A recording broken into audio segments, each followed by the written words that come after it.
It's worth bearing in mind that the United States is extremely isolated on Iran.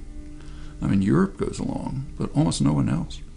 Like, if there were accurate reporting, or any reporting at all, it would tell us that in the region, in the Arab world, which is after all critical, there's overwhelming support for Iran in opposition to the U.S. policy. In fact, support for Iran is so high that a majority think the region would be better off if Iran had nuclear weapons. I think the global community should work against nuclear power and nuclear weapons across the world.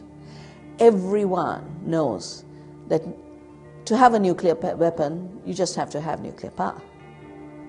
The same instruments allow you to design a weapon.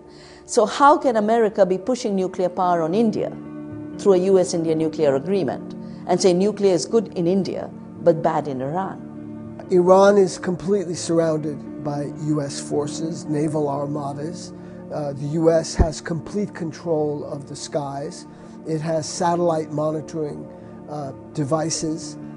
So if the U.S. were to launch, or its ally Israel, which is a proxy for the U.S., were to launch any kind of military action on Iran, the consequences would be enormous, and they could quickly spin out of control.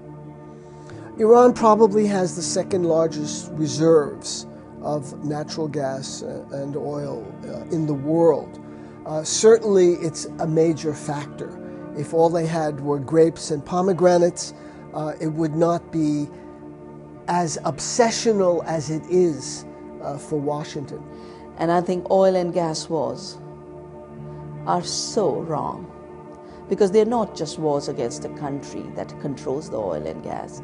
They end up being wars against the planet, because when you keep pushing this oil addiction, you are pushing climate change and climate havoc. But this goes back to the question of survival again. I mean, if nuclear weapons remain, sooner or later they're going to be used in a manner that's massively destructive. Nothing is inevitable.